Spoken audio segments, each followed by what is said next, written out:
We've gone from unprecedented pandemic lockdowns and mandates to people's uprisings, whether it be color revolutions in cities where they're burning down, they're burning down buildings, or whether the truckers in Canada.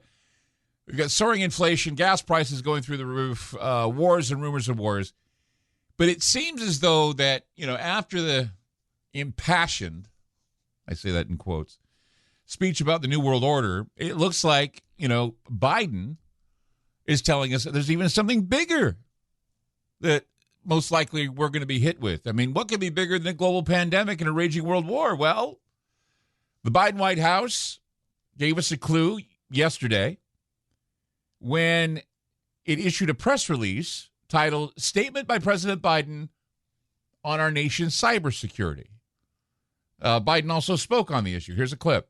But look, today my administration is issuing new warnings that based on evolving intelligence, Russia may be planning a cyber attack against us. And as I said, the magnitude of Russia's cyber capacity is fairly consequential, and it's coming. The federal government is doing its part to get ready. But under U.S. law, as you all remember, the private sector, all of you, largely decides the protections that you will or will not take. First off, we know that Joe Biden didn't write that press release. He didn't write that. He likely had no input whatsoever, just read it, or had somebody read it to him, and he repeated it, and then he signed it. He said, now this is what is interesting, and I neglected to tell people in the previous hours, that he claims that this is a follow-up to a previous warning he gave. So Biden is telling us that we have been given what amounts to a second warning. This is from his own words. This is from the press release. I don't know if it's his own words, but he says, I have previously warned about the potential that Russia could conduct malicious cyber activity against the United States, including as a response to the unprecedented economic costs we've imposed on Russia alongside our allies and partners. It's part of Russia's playbook. Today, my administration is reiterating those warnings based on evolving intelligence that the Russian government is exploring options for potential cyber attacks. So, a cyber attack warning is coming, or the cyber attack. Not a warning is coming. The attack is coming. This is what the documents are saying. They tell us who's going to carry it out. Of course, Russia, right? They tell us why, because it's a response to the unprecedented economic costs we've imposed on Russia alongside our allies and partners. So this is like having a trial in advance of a murder, which he names the defendant, offers him his motive, and convicts him before any deed is carried out. This is retrocausality at its finest, ladies and gentlemen. So this release closes by lecturing privately owned businesses to do their part, saying it's their patriotic duty to defend against this grave danger of a Russian cyber attack. Except it's not going to be prevented. You know it's not.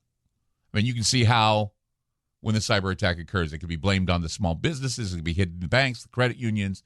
We know that from Cyber Polygon, that was the idea during their little simulation, that it was small banks, credit unions, banking systems being attacked.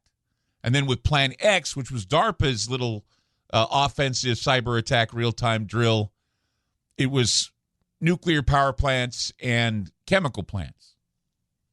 So, of course, this is all part of leading up to this great reset we've been talking about. And we can't lose focus on what the plan of Davos, these deluded billionaires and big banks, mega corporations, social media oligarchs want to do to actually collapse the entire economic, political, and social order. They want to replace it with a new digital system of ironclad control over every facet of our lives. And that's how I see it. Because, I mean, these elites have all been under the spell of the World Economic Forum, Klaus Schwab, of course, who's under the spell of Yuval Noah Harari. I played what he had to say the other day, talking about, how we're all a platform, that we're all going to be controlled. And, they're saying, well, we can reduce humans to having no free will, no spirit, no soul, because we're hackable animals. The system is hackable. Everything's hackable. Humans are hackable. In fact, if I can find that audio, here it is. We realize that humans are now hackable animals. You can hack them. And if you just leave the basically 18th century system or 19th century system that we've inherited without major changes, the result will be an emotional puppet show. There you go, an emotional puppet show.